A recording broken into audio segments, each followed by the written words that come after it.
broadcast. What you are about to hear is Tony Salinas, the other fisherman on the boat, read his affidavit that is provided from the Texas Rangers. On September 15, 2001, Roland Moya, Robert Espericueta, Liber Moya, and I, Tony Salinas, were in Robert's fishing boat, and we were fishing just north of the causeway in the Laguna Madre. It was about 1:30 to 1:45 when I heard a loud rumble. It sounded like thunder. Robert was operating the boat.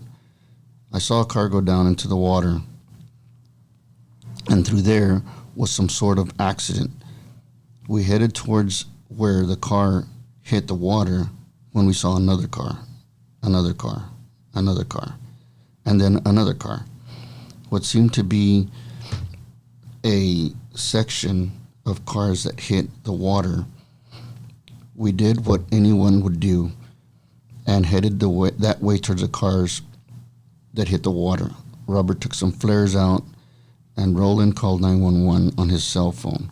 We were all waving spotlights and trying to get drivers' attention to stop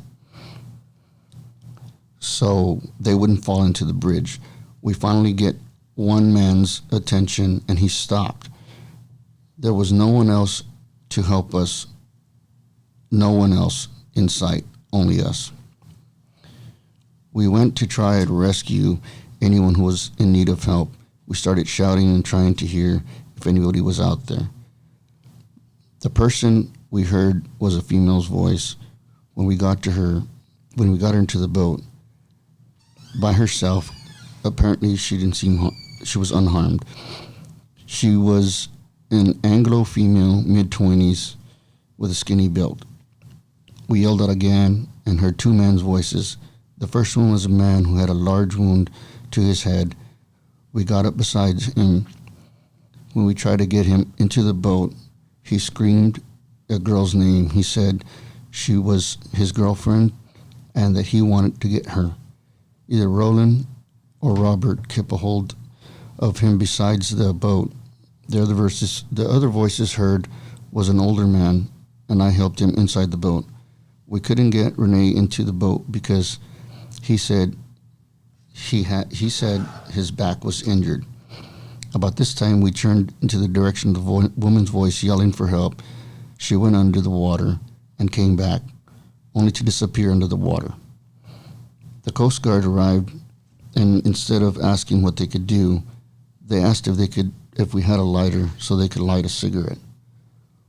When we told them there were other victims, they told us to go through the scene where the cars were in the water. The woman we had picked up and the older man got into the Coast Guard boat, and we were told to get back into our boat. One of the Coast Guard employees, the name of Chris, did get on our boat and was very professional and helped. We took Chris and our passengers, including Rene, who were still being held onto the side of the boat, to the island's emergency site. Again, our passengers were offloaded by personnel and reloaded. Well, I can't see that little hole. Unloaded again because of something about us not being an emergency transfer unit. We left the island talking to Chris. His boat was still at the scene. Chris got back into his boat, and another man gets into our boat, and it was an official of some sort. We then picked up the scuba divers and returned to the site. It was complete chaos. One of the boats with the Border Patrol agents almost ran over one of the divers. One of the divers went into the water, and upon returning to the boat, there was a man in a pickup that submerged under the water. The drivers needed oxygen to be able to remain underwater, so we took them to Port Isabel side. At this point, we were told we were no longer needed. The lights on the bridge from Port Isabel side past the high point were not working at the time of the accident. Not even the beacon under the bridge was working. This is true and correct statement to the best of my knowledge and memory. So this is from the Texas Rangers. Correct. How does it make you feel reading this? It just brings back a bunch of memories. It kind of like it happened yesterday. I hadn't brought this up, really to nobody. And us guys didn't talk about it, because we were all there at the same time. We all knew what happened. It was just chaotic and, something I'd do again if I had to. All right, guys. So it's Tony right here. He was the other fisherman on the boat. We just wanted to share this because we've been looking for these affidavits for quite a while, and huge shout out to Celeste for helping us find this stuff. And you're going to watch in the next episode where we all have a conversation about that night. And we hope you all can come along the journey with us, because we are trying to tell the true story of the Queen Isabella Causeway collapse. Got Bridget. Yeah, we saw Gustavo, and I will never forget, it looked like Freddy Krueger had ripped his shirt to shreds. It was all just ripped up and whatnot. Still on him, but just shredded. Yeah, I don't know, I guess with the glass or something. We don't know, but that's when I threw the life jacket to him, and I said, "You're all right." So we were going after Bridget, and then she went back under the water, and we were like, "Man, we lost her." Maybe the current. Man. Well, she went down there to get her purse, and then swam back up, and we were like, okay, whatever. So I went back to get my purse, and I was like, what? Wow. And later on, we come to find out that her dad had bought her that truck, and he bought it with manual windows, and explained to her, if anything ever happens, you can roll your window down. Wow. Yeah, so we picked her up, and then we saw, what's the other guy's name? Rene. Mata. Yeah, and when we picked him up, it was like, oh, he had a gash from his eyebrow all the way to the back of his ear, like it opened, like you can see the brain.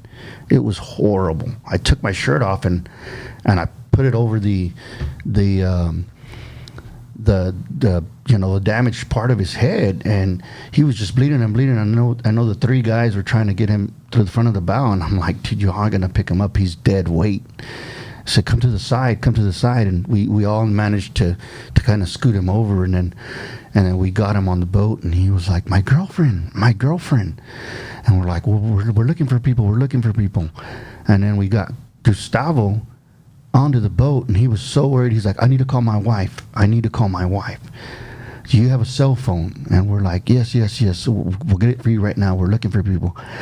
I don't know who handed him the phone, me, somebody else, but he was talking to her and saying that he had just fallen off the bridge and that he's alive, and that how are the kids doing and whatnot. And I'm like, hey man, you need to just, relax.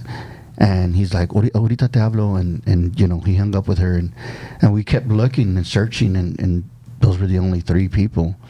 Matter of fact, going back to where the water was spewing out, do you remember that car that landed on the bridge?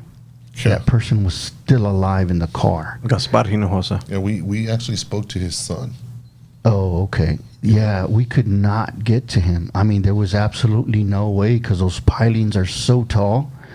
I mean, it was sad to know that somebody was in it. Did you ever? Let me ask you, did you hear him yelling? Yeah, he was yelling for help, and we were talking to him, and yelling back and forth, but there was absolutely, the piling was so tall, because they're square at that point of, at the base. At the base they're square, but we couldn't even, they were way taller than the boat, we couldn't even stand on it to try to get to him, and even if we would have gotten to him, we didn't know what kind of position he was going to be in. I'm sure, hitting something at that speed, you're probably not going to have any legs, with the impact so hard. He was hurt severely. He passed away on the way to the hospital after being there. JP Montoya was he was working EMS that night. He's also a firefighter. He told me we met and he said it, that I can share this information, that his left leg was pinned under, so he had to pull it out. His right leg was also pinned, but it wasn't as pinned as much under the car. But he had to yank his leg out, and he broke his leg, his left leg, to pull it out. So it was quite the spectacle for him to experience. Let me ask you this other part, because this is another I think a little detail. Did you see lights on in the water of the cars that were underwater?